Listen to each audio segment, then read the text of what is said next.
إن الحمد لله نحمده ونستعينه ونستغفره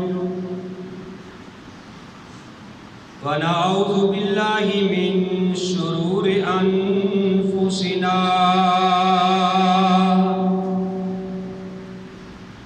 ومن سيئات أعمالنا من يهده الله فلا مضل له ومن يضلل فلا هادي له وأشهد أن لا إله إلا الله وحده لا شريك له وأشهد أن محمدًا عبده ورسوله يا أيها الذين آمنوا اتقوا الله حق تقاته ولا تموتن إلا وأنتم مسلمون أما بعد فإن خير الحديث كتاب الله وخير الهدي هدي محمد صلى الله عليه وآله وسلم وشر الأمور محدثاتها وكل محدثة بدعة وكل بدعة ضلالة وكل ضلالة في النار. أعوذ بالله السميع العليم من الشيطان الرجيم. بسم الله الرحمن الرحيم. قال الله تبارك وتعالى في القرآن المجيد والفرقان الحميد. الحمد لله رب العالمين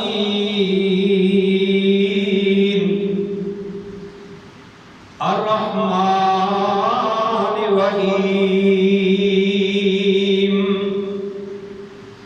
مالك يوم الدين. إياك نعبد وإياك نستعين. اهدنا الصراط المستقيم صراط الذين أنعمت عليهم غير المغضوب عليهم ولا الضالين.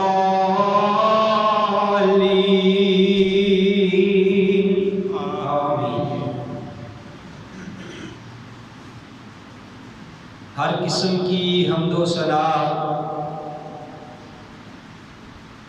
اللہ وحدہ لا شریک کی ذات پاک کے لیے. حمد و ثنا کے بعد لاکھوں اور کروڑوں درود و سلام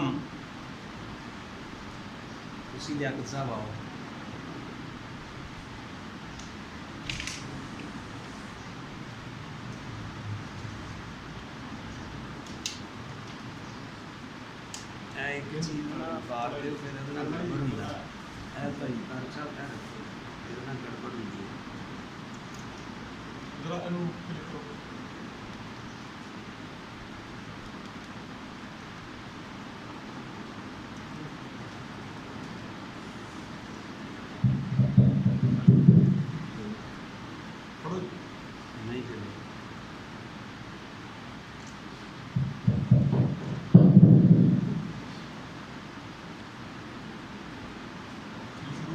حمد و ثنا کے بعد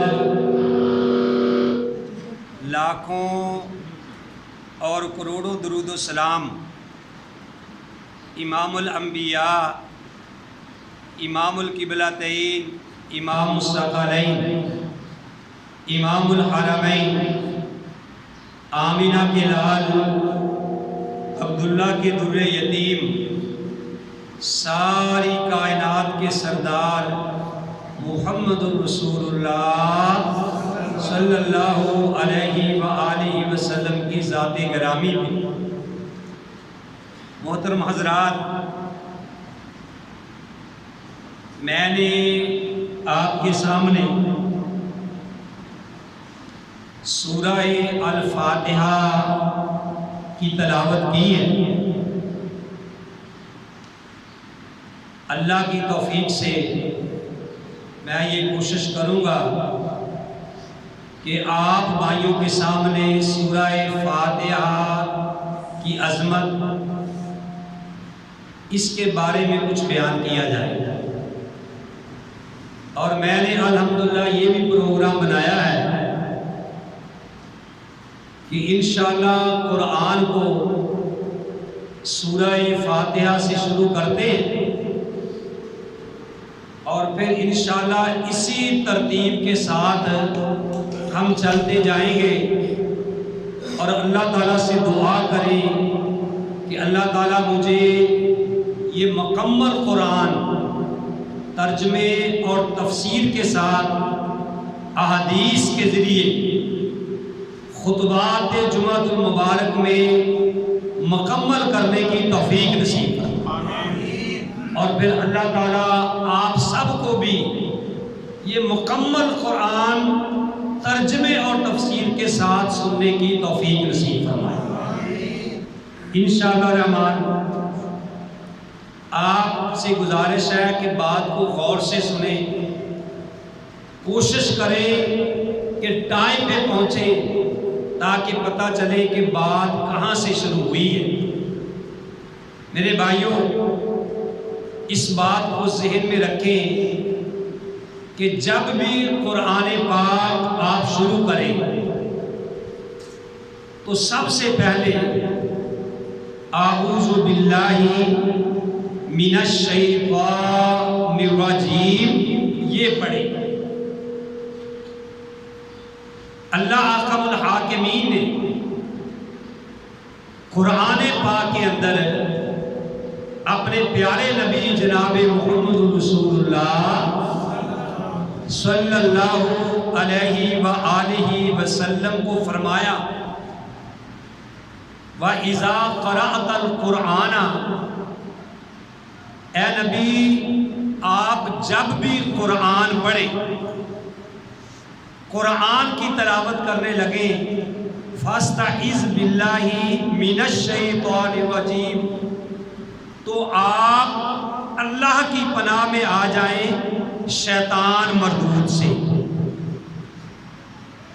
جب بھی کوئی قرآن پڑھے تو اس کو یہ پڑھنا چاہیے اعوذ باللہ من الشیطان الرجیم۔ اس کا ترجمہ کیا ہے یہ ذہن میں رکھیے کہ میں اللہ کی پناہ میں آتا ہوں شیطان مردود سے۔ تو میں آپ بھائیوں کے سامنے کیونکہ تفسیر شروع کرنے لگا ہوں تو میں اب آپ کو بتانا چاہتا ہوں کہ کس کس موقع کے اوپر اعوذ باللہ من الشیطان الرجیم ہمیں پڑھنا چاہیے۔ پیارے نبی علیہ السلام سے کس کس جگہ پہ ثابت ہے؟ سب سے پہلی بات تو میرے بھائیوں یہ ہے کہ جب آپ قرآن شروع کریں تو اس وقت کیا پڑھنا ہے؟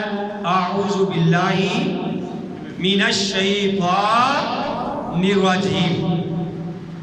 آپ کو غصہ آ گیا، بیوی پہ بھی غصہ آ سکتا ہے، ملازم پہ بھی غصہ آ سکتا ہے، کسی اور کے ساتھ جھگڑا ہو جائے تو غصہ آ سکتا ہے۔ تو ہر چیز کا کوئی نہ کوئی حل ہوتا ہے۔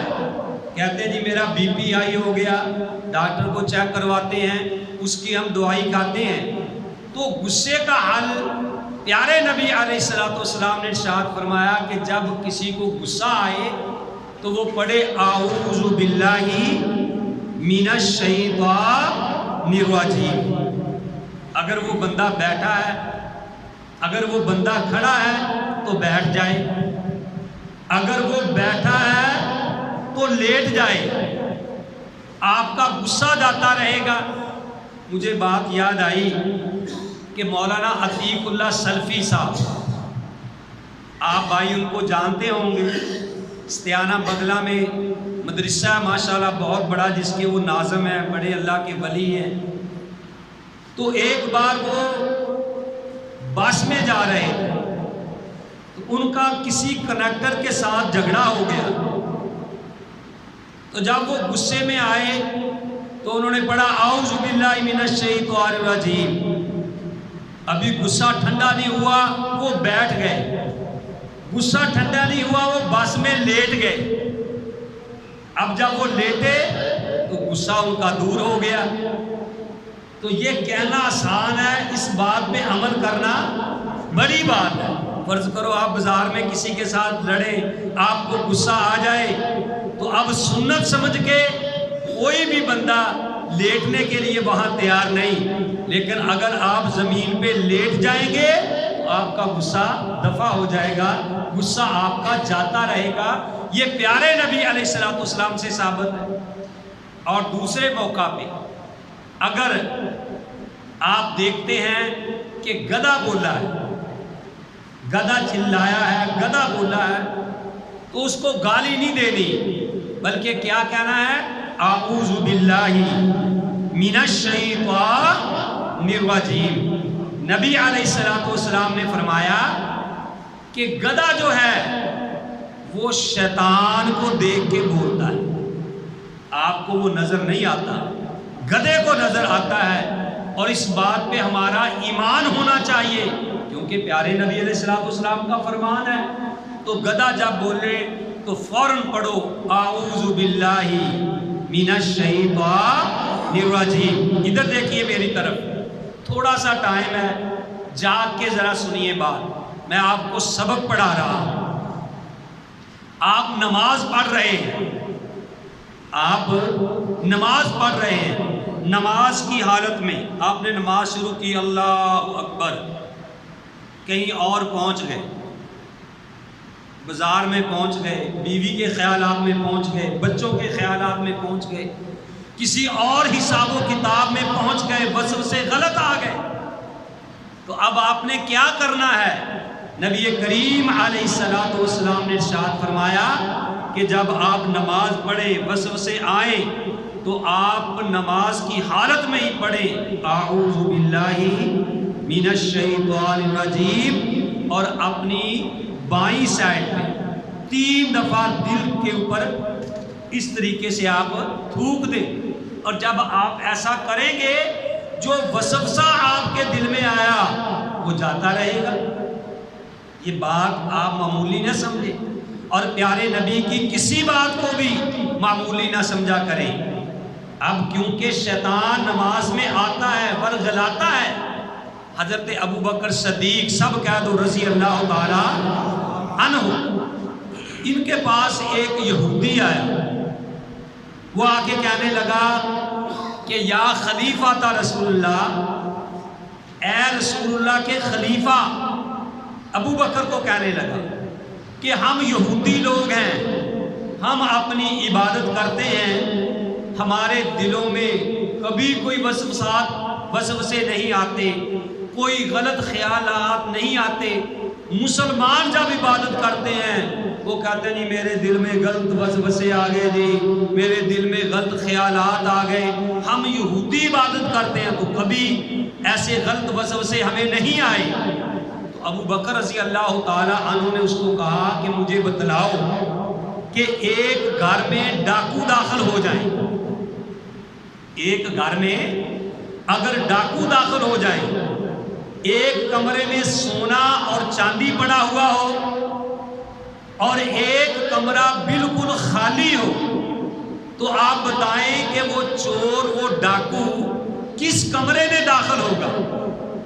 تو وہ یہودی کہنے لگا کہ ڈاکو تو اس کمرے میں داخل ہوں گے جس جگہ پہ سونا اور چاندی ہوگا، خالی کمرے میں ڈاکو نے لینے کیا جانا ہے؟ تو ابو بکر رضی اللہ تعالیٰ عنہ کہنے لگے اسی طرح شیطان اس جگہ پہ حملہ کرتا ہے جس دل میں ایمان ہو۔ تمہارے دل ایمان سے خالی ہیں، تمہارے پاس شیطان نے کیا لینے آنا ہے؟ تو بھائیو اگر وسوسے آتے ہیں تو یہ بھی اللہ کا شکر ادا کریں کہ آپ کے دل کے اندر ایمان ہے. اگر ایمان سے دل خالی ہو تو شیطان کو وہاں آنے کی ضرورت کیا ہے؟ شیطان وہاں نہیں آتا، وہیں کوشش کرتا ہے جہاں سے اس کو یعنی کچھ چیز ملتی ہے. تو میں یہ بتا رہا تھا کہ اگر اس طریقے کا وسوسہ آئے تو کیا پڑھنا ہے بھائی؟ اعوذ باللہ من الشیطان الرجیم. تو بھائیو اعوذ باللہ یہ بندہ اقرار کرتا ہے کہ اے اللہ میں تیری پناہ میں آتا ہوں. کس سے؟ من الشیطان الرجیم، شیطان مردود سے، کہ اے اللہ میں نہیں بچ سکتا. جس طرح ہم وظیفہ پڑھتے ہیں لا حول ولا قوت الا باللہ، اور میں نے یہ بات بتلائی تھی کہ جو لا حول ولا قوت الا باللہ کو نہیں سمجھ سکا اس نے پورا دین سمجھا ہی نہیں. لا حول ولا قوت الا باللہ.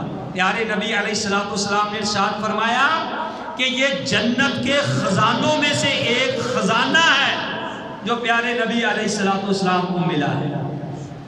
اس کا مطلب کیا ہے کہ اے اللہ میرے اندر یہ طاقت نہیں کہ میں اپنا ایک قدم بھی اٹھا سکوں مگر تیری توفیق کے ساتھ. اے اللہ میں ایک سانس بھی اپنی مرضی سے نہیں لے سکتا مگر تیری توفیق کے ساتھ. نیکی کر سکتا ہوں تو تیری توفیق سے، گناہوں سے بچ سکتا ہوں تو تیری توفیق سے، قدم اٹھا سکتا ہوں تو تیری توفیق سے. اے اللہ میں حرکت بھی نہیں کر سکتا تیری توفیق کے بغیر. تو اس لیے یہ بھی کثرت سے پڑھا کرو لا حول ولا قوت الا باللہ. انشاءاللہ دیکھنا اللہ احکم الحاکمین آپ کو دلی سکون بھی عطا فرمائیں گے اور غیب کے خزانوں سے اللہ احکم الحاکمین آپ کی مدد بھی فرمائیں گے. کثرت کے ساتھ پڑھیے گا لا حول ولا قوت الا باللہ. پھر اعوذ باللہ پڑھ کے ہم کہتے ہیں بسم اللہ الرحمن الرحیم، کہ میں اللہ کے نام سے شروع کرتا ہوں جو بڑا ہی مہربان اور نہایت رحم والا ہے. مکے کے مشرک جب کوئی کام شروع کرتے تو وہ اپنے بتوں کا نام لے کے شروع کیا کرتے تھے. اپنے بتوں کا نام لے کے شروع کیا کرتے تھے. تو اللہ تعالیٰ نے پیارے نبی علیہ السلام کو تعلیم دی کہ آپ نے جب کام کو شروع کرنا ہے تو کیا پڑھنا ہے؟ بسم اللہ الرحمن الرحیم. رات کو اپنا دروازہ بند کرو، کنڈی لگانے لگو تو کیا پڑھو؟ بسم اللہ. برتن ڈھانپنا ہے تو پڑھو بسم اللہ. دروازہ بند رات کو کرنا ہے تو پڑھو بسم اللہ. بسم اللہ پڑھ کے دروازہ بند کرو گے انشاءاللہ رحمان کوئی ڈاکو، کوئی چور، کوئی چرکا آپ کے گھر میں داخل نہیں ہوگا. بسم اللہ پڑھ کے کھانا شروع کرو تو بسم اللہ. واش روم میں جانے لگو بسم اللہ اللہم انی اعوذ بک من الخبث والخبائث. تو بسم اللہ ہر اچھے کام میں، کوئی پانی کا گھونٹ پینے لگو، دودھ پینے لگو، کوئی بھی سب سے پہلے پڑھو کیا؟ بسم اللہ. لیکن ہمیں تو ہوش ہی نہیں رہتا جب کسی دعوت میں جانا ہو، ولیمے کی دعوت ہو، کوئی بھی بس وہ کہنے کی دیر ہے چلو گئی. ہم تو جانوروں کی طرح ٹوٹ پڑتے ہیں. ہم میں اور حیوان میں پھر اس وقت کوئی فرق نہیں رہتا. بلکہ کھانا میرے بھائیوں شروع کرو تو کس طریقے سے؟ بسم اللہ پڑھ کے کھانا شروع کرو. دیکھو اللہ تعالیٰ کس طریقے سے برکتیں ڈالتے ہیں. تو اعوذ باللہ من الشیطان الرجیم پڑھ کے پھر ہم کہتے ہیں بسم اللہ الرحمن الرحیم. یہ ترجمہ آپ کے ذہن میں ہو کہ میں اللہ کے نام سے شروع کرتا ہوں جو بڑا ہی مہربان اور نہایت رحم کرنے والا ہے. تو بھائیو سورہ فاتحہ کی تفسیر الحمدللہ ہم نے شروع کرنی ہے. آج سے دیکھ لیں انشاءاللہ رحمان. تو سورہ الفاتحہ یہ یاد رکھیں، یہ جو سورہ فاتحہ ہم ہر نماز میں پڑھتے ہیں، یہ اس کو لکھا ہوتا ہے سورہ فاتحہ مکیہ قرآن پاک. تو اس کا کیا مطلب ہے کہ سورت فاتحہ مکہ میں نازل ہوئی. جب پیارے نبی علیہ الصلوۃ والسلام مکہ میں تھے، یہ مکمل سورت اس وقت پیارے نبی پہ نازل ہوئی، سورہ فاتحہ. اور اس کی عظمت کیا ہے، اس کی شان کیا ہے، اس کا مقام کیا ہے. حضرت عبداللہ بن عباس سب کہہ دو رضی اللہ تعالی عنہما، یہ صحیح مسلم کے اندر فضائل القرآن میں، یعنی باب فضل الفاتحہ، فاتحہ کی فضیلت میں مسلم شریف کی حدیث کی ایک کتاب ہے، اس کے اندر عبداللہ بن عباس رضی اللہ تعالی عنہما،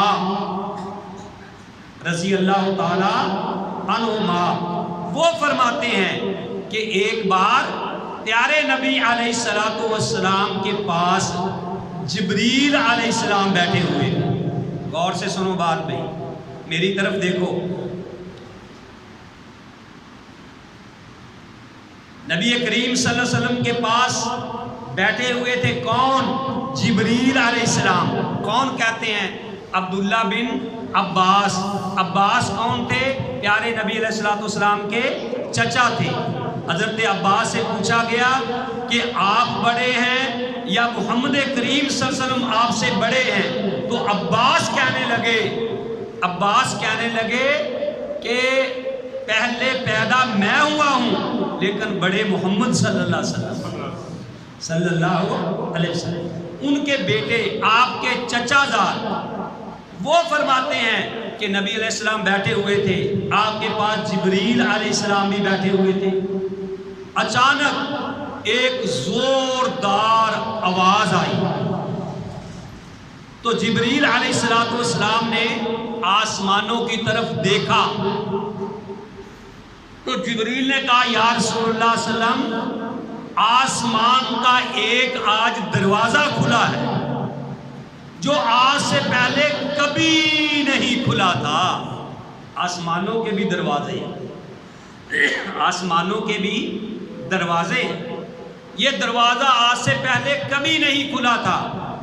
اور اللہ تعالیٰ نے ایک فرشتہ اتارا ہے، وہ آج سے پہلے کبھی بھی زمین پہ نازل نہیں ہوا.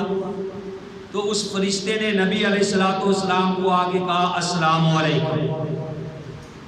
نبی کریم صلی اللہ علیہ وسلم کو اس نے سلام کیا اور وہ فرشتہ کہنے لگا کہ یا رسول اللہ صلی اللہ علیہ وسلم، اللہ نے مجھے 2 نور دے کے بھیجا ہے، 2 نور دے کے بھیجا ہے، اور وہ 2 نور آپ سے پہلے کسی بھی نبی کو نہیں ملے. وہ 2 نور کیا ہے؟ ایک سورۃ الفاتحہ اور ایک سورہ بقرہ کی آخری 2 آیات. اگر اللہ توفیق دے تو رات کو وہ پڑھ کے سویا کرو، سورہ بقرہ کی آخری 2 آیات آمن الرسول سے وہ شروع ہوتی ہے. یہ 2 نور صرف آپ کو ملے ہیں، آپ سے پہلے کسی نبی کو نہیں ملے. اور ان کی شان، ان کا مقام یہ ہے کہ یہ پڑھ کے کوئی بھی آپ چیز طلب کریں تو اللہ حاکم الحاکمین وہ آپ کو عطا کریں گے. تو میرے بھائیوں، سورہ فاتحہ جو ہے، اس کے تقریباً 10 سے زیادہ نام ہیں، اور 10 نام تو اس کے خاص ہیں. 10 نام تو وہ ذرا غور سے سنیے. اس کے جو 10 نام ہیں ان میں پہلا نام الفاتحہ، جو ہم ہر نماز میں پڑھتے ہیں. فاتحہ کا معنی کیا ہے؟ کھولنے والی، ابتدا کرنے والی. اس سے قرآن کی ابتدا ہوتی. یہ سورہ فاتحہ ہے. فاتحہ کا معنی کیا ہے؟ کھولنے والی، ابتدا کرنے والی. یہ سورت فاتحہ کی کیا اہمیت ہے، اس کی کتنی شان ہے، اس کا کتنا مقام ہے. پیارے نبی کریم صلی اللہ علیہ وآلہ وسلم نے ارشاد فرمایا. میرے بھائیو، صحیح حدیث سے ثابت ہے کہ نبی علیہ الصلوۃ والسلام نے ارشاد فرمایا لا صلاۃ لمن لم یقرأ بفاتحۃ الکتاب، کہ جو آدمی اپنی نماز کے اندر سورہ فاتحہ نہیں پڑھتا، پیارے نبی علیہ الصلوۃ والسلام نے ارشاد فرمایا کہ اس کی نماز نہیں ہوگی۔ جو بندہ سورہ فاتحہ نہیں پڑھتا، یہ اتنی ضروری ہے کہ اس کے بغیر آپ کی نماز نہیں ہوتی۔ میرے بھائیوں، مجھے ایک بات کہنے دو، میں آپ کو سمجھانا چاہتا ہوں، میں آپ کو تک نبی کی بات پہنچانا چاہتا ہوں کہ ہمارے بہت سارے بھائی، آج افسوس ہے، کسی کہنے والے نے کتنی پیاری بات کہی تھی کہ حسرت ہی رہی ہمیں کیا کہ کوئی پڑھاتا دین ہمیں، حسرت ہی رہی ہمیں کوئی دین پڑھاتا، جس نے بھی پڑھایا اس نے مسلک ہی پڑھایا، جس نے بھی ہمیں پڑھایا اس نے اپنے مسلک کے بارے میں ہی پڑھایا کہ میرا مسلک یوں ہے، میرے پیر صاحب یوں کہتے ہیں، میرے امام صاحب یوں کہتے ہیں، میری سرکار یوں کہتی ہے۔ وہ کہتے ہیں کہ ہم نے دین پڑھنا چاہا، لیکن جس نے بھی ہمیں پڑھایا مسلک ہی پڑھایا۔ اور میرے بھائیوں، یہ پیارے نبی کا فرمان ہے کہ لا صلاۃ، اس بندے کی کوئی نماز نہیں، لمن لم یقرأ بفاتحۃ الکتاب، جو بندہ اپنی نماز کے اندر سورہ فاتحہ نہیں پڑھتا۔ تو افسوس سے یہ بات کہنا پڑتی ہے کہ ہمارے بھائی آتے ہیں، جب وہ نماز شروع کرتے ہیں تو وہ آتے ہی جماعت کھڑی ہوتی ہے، وہ کہتے ہیں جی 4 رکعت نماز فرض، منہ طرف قبلہ شریف، پیچھے اس امام دے، اللہ اکبر۔ میرے بھائیوں، میں یہ اللہ کی قسم کھا کے بات کہتا ہوں، یعنی اس میں کوئی اختلافی بات نہیں۔ آپ کو پتہ میری عادت کا کہ میں نے کبھی کسی کے اوپر کیچڑ نہیں اچھالا،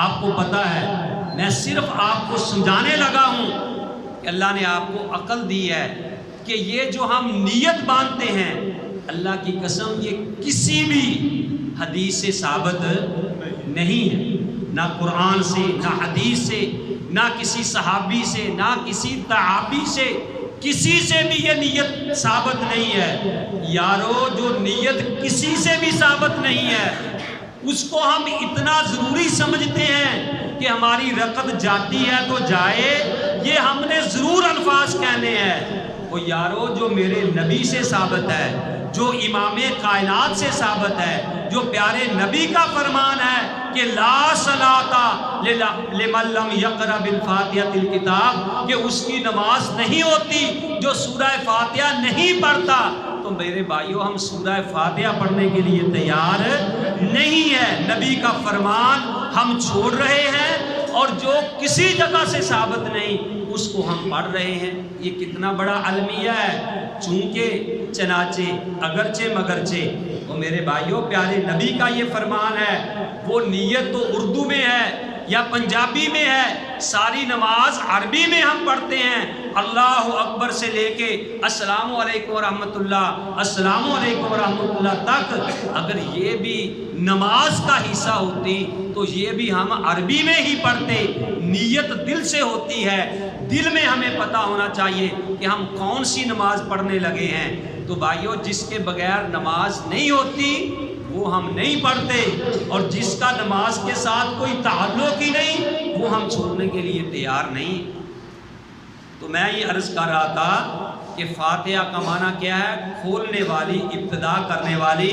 اس سورہ فاتحہ کے 10 نام بڑے مشہور ہیں، ایک تو السورہ فاتحہ ہے اور ایک اس کا نام الحمد ہے۔ کیا ہے جی؟ الحمد، الحمدللہ رب العالمین، الحمد اس کا ایک نام ہے، اور ایک اس کا نام ہے سبع من المثانی، کہ وہ 7 آیات جو بار بار پڑھی جاتی، ہر رکعت کے اندر پڑھی جاتی ہیں۔ اور ایک اس کا نام ہے ام القرآن، گویا کہ یہ قرآن کی ماں ہے، قرآن کی یہ اصل ہے۔ اور ایک اس کا نام ہے ام الکتاب، یعنی کتاب کی یہ اصل ہے، کتاب کی یہ ماں ہے۔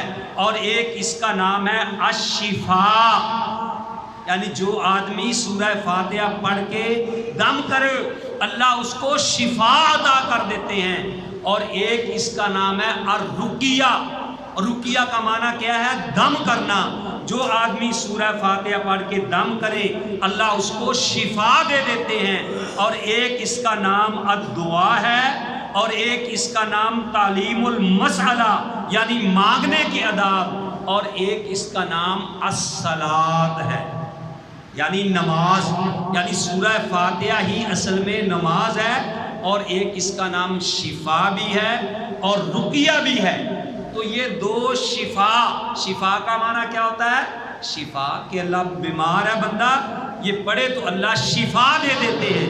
میرے بھائیو سنیے ذرا، یہ بخاری شریف کے اندر کتاب الطب، اس کے اندر یہ حدیث موجود ہے۔ ان سے راوی ہے ابو سعید خدری رضی اللہ تعالیٰ عنہ، کہتے ہیں کہ ایک بار نبی علیہ الصلوۃ والسلام کے کئی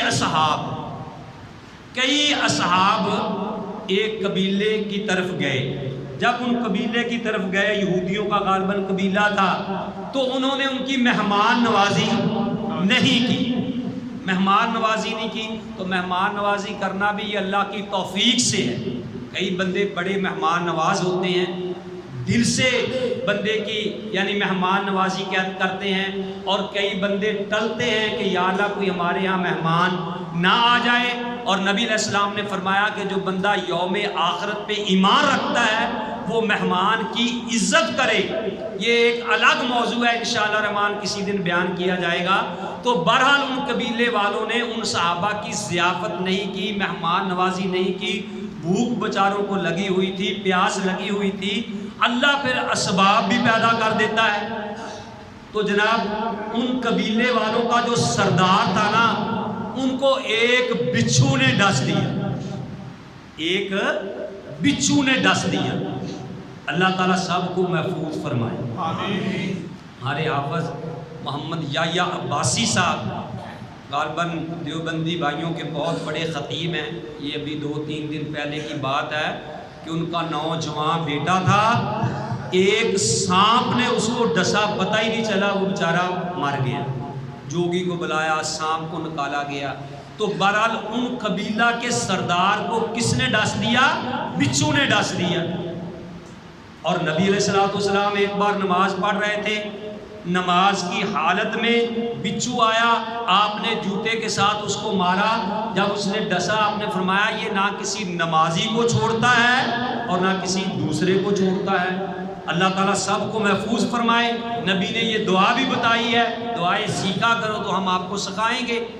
تو بہرحال وہ آئے، وہ کہنے لگے، صاحب کے پاس آئے، آپ میں سے کوئی ایسا ہے بھائی، کوئی منتر جنتر کرنے والا، کوئی دم جھاڑو کرنے والا؟ ہمارے سردار کو ایک بچھو نے ڈس دیا ہے۔ وہ جناب مہمان نوازی تو انہوں نے نہیں کی تھی، بھوک ان کو لگی ہوئی تھی۔ انہوں نے کہا اچھا بھائی دم ہم کرتے ہیں، آپ کا سردار ٹھیک ہو جائے گا، لیکن ہم 30 بکریاں لیں گے۔ دم کے بدلے کتنی بکریاں لیں گے بھائی؟ 30 بکریاں لیں گے۔ سردار تھا، بکریاں ان کے پاس عام تھی۔ انہوں نے کہا جی ٹھیک ہے۔ تو انہوں نے جناب علی جا کے سعید نے یعنی دم کیا۔ سعید نے کیا کیا بھائی؟ ابو سعید نے دم کیا، سورہ فاتحہ پڑھ پڑھ کے پھونک مارنی شروع کر دی، پھونکے ماری جا رہا ہے۔ اللہ تعالیٰ نے اس کو شفا دے دی، اور 30 بکریاں لے کے جب وہ آئے تو ان میں کیونکہ کوئی زیادہ تقوی والا پرہیزگار ہوتا ہے، کوئی کم ہوتا ہے، بعض نے کہا کہ بھائی جی اسی انہاں چیزیں ذبح کر کے نہیں کھانیاں جب تک امام کائنات علیہ الصلوۃ والسلام سے ہم اجازت نہیں لے لیں گے۔ ہم تو اس وقت یہ ذبح کر کے نہیں کھائیں گے چاہے کتنی بھوک لگی ہے۔ تو نبی علیہ الصلوۃ والسلام کے پاس گئے، کہنے لگے کہ یا رسول اللہ صلی اللہ علیہ وسلم ایسے ہمارے ساتھ ہوا۔ آپ نے فرمایا کہ آپ کو کس نے بتایا تھا بھئی سورۃ فاتحہ میں شفا ہے، یہ دم ہے؟ تو بہرحال انہوں نے کہا یا رسول اللہ ایسے ہوا، 30 ہم نے بکریاں لی۔ آپ نے فرمایا کہ میرا بھی اس میں حصہ رکھو، میرا بھی اس میں حصہ رکھو۔ اور ساتھ ہی امام کائنات علیہ الصلوۃ والسلام نے فرمایا، میرے بھائیوں بات ذرا بڑے ہی غور سے سننے والی ہے۔ نبی کریم صلی اللہ علیہ وسلم نے ارشاد فرمایا، انا احقا ما اخذتم علیہ اجرا کتاب اللہ، بے شک سب سے زیادہ مزدوری کا حق، سب سے زیادہ عزت والا پیسہ، سب سے زیادہ مزدوری اجرت کس کی ہے؟ کتاب اللہ، اللہ کا قرآن پڑھ کے اگر لی جائے سب سے بہتر مزدوری وہ ہے۔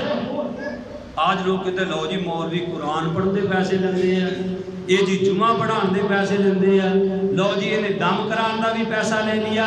نبی علیہ الصلوۃ والسلام نے فرمایا سب سے زیادہ جو حق ہے، بہتر ہے، جس کی تم مزدوری لیتے ہو، وہ کتاب اللہ، اللہ کی کتاب کی ہے۔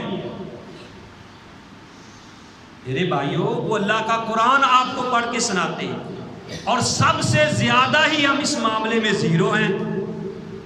میں فیس بک پہ دیکھ رہا تھا، ایک مولوی صاحب عید اس نے پڑھائی تو ماشاءاللہ اس کو 2,93,000 روپیہ عید کا ہوا، اور پھر ایک آدمی اور اٹھا، اس نے کہا جی باقی میں ڈال کے 3 لاکھ روپیہ اس کو پورا کر کے دو۔ اس کو عید 3 لاکھ روپیہ ہوئی، 40,000 اس کی تنخواہ ہے، اور پھر وہ اٹھ کے مولوی صاحب شکریہ ادا کر رہے ہیں کہ بھئی میں ان لوگوں کا شکریہ ادا کرتا ہوں، میں عوام کو گزارش کرتا ہوں کہ اپنے علماء کرام کی اس طریقے سے خدمت کیا کرو۔ 3 لاکھ عید پڑھانے کا، اور ہمیں 10 سال میں 3 لاکھ نہیں ہوا۔ ہم اب بھی کہتے ہیں الحمدللہ، ٹھیک ہے نا، 10 سال میں، اللہ کی قسم کہا کہ بھی کہہ سکتے کہ 10 سال میں عید پہ 3 لاکھ روپیہ ساری عیدوں کو ملا لیا جائے تو نہیں ہوا۔ تو اللہ کے نبی نے فرمایا سب سے زیادہ جو حق ہے اجرت کا، وہ اللہ کا قرآن پڑھا کے لیا جائے۔ اور تم ٹیوشنیں دیتے ہو 10-10 ہزار روپیہ، 20-20 ہزار روپیہ، انگلش کی، میتھ کی، بایو کی ٹیوشنیں پڑھاتے ہو، اور مولوی صاحب جب قرآن پڑھانے آؤ 200 کافی نہیں ہے جی، 500 روپیہ کافی نہیں ہے جی۔ یعنی وہ دین جو تمہیں قبر میں بھی کام آئے گا، حشر میں بھی کام آئے گا، ایک طرف پوری کائنات کے تم علوم رکھ لو، ایک طرف حافظ قرآن رکھ لو، پوری دنیا کے علوم مل کے بھی اس قرآن کا مقابلہ نہیں کر سکتے۔ تو بھائیوں یہاں سے یہ بات نکلی کہ قرآن کی تعلیم پہ بھی اجرت لینی جائز ہے۔ دوسرا بات یہ نکلی کہ نبی کریم صلی اللہ علیہ وسلم کی مہر کے بغیر، سٹمپ کے بغیر، میرے بھائیوں کوئی چیز جو ہے جب تک نبی کی طرف سے اجازت نہ ملے وہ بندہ استعمال نہیں کر سکتا۔ تیسری بات یہ بھی نکلی کہ سورہ فاتحہ میں شفا ہے، اور 5ویں بات یہ بھی نکلی کہ اللہ مسبب الاسباب ہے، ایسی جگہ سے رزق کے دروازے کھول دیتا ہے جہاں سے بندے کو وہم و گمان بھی نہیں ہوتا۔ اللہ احکم الحاکمین سے دعا ہے کہ اللہ تعالی ہم سب کو صحیح معنوں میں اس پہ عمل کرنے کی توفیق نصیب فرمائے۔ آج کے جمعے میں نے صرف ابھی اعوذ باللہ من الشیطان الرجیم بسم اللہ الرحمن الرحیم سورہ فاتحہ کا کیا معنی ہے اور اس کے جو 10 نام ہیں وہ آپ کو بتائے ہیں۔ تو انشاءاللہ الرحمن اسی طریقے سے اب بات چلے گی۔ منیب بٹ صاحب تسی کہتے کہ ادھر سورۃ یوسف شروع ہوئی ہے تو ہن سورۃ فاتحہ شروع ہو گئی، ٹھیک ہے نا؟ تو سارے ساتھی ٹائم پہ تشریف لائیں۔ ویسے تو ٹائم انشاءاللہ رمضان کے بعد 1:15 بجے جماعت کھڑی ہوا کرے گی۔ آج کیونکہ پہلا جمعہ تھا آپ کو پتہ نہیں تھا، اس لیے ڈیٹ کا ٹائم جو ہے وہ ہو گیا ہے۔ سارے بھائی ٹائم پہ تشریف لائیں۔ 12:40 پہ جمعہ شروع ہوتا ہے، 1:15 بجے انشاءاللہ الرحمن جماعت ہوا کرے گی۔ ٹائم پہ تشریف لائیں۔ اللہ تعالی ہم سب کو صحیح معنوں میں کتاب و سنت پہ عمل کرنے کی توفیق نصیب فرمائے۔ وما علیہ الا البلاغ۔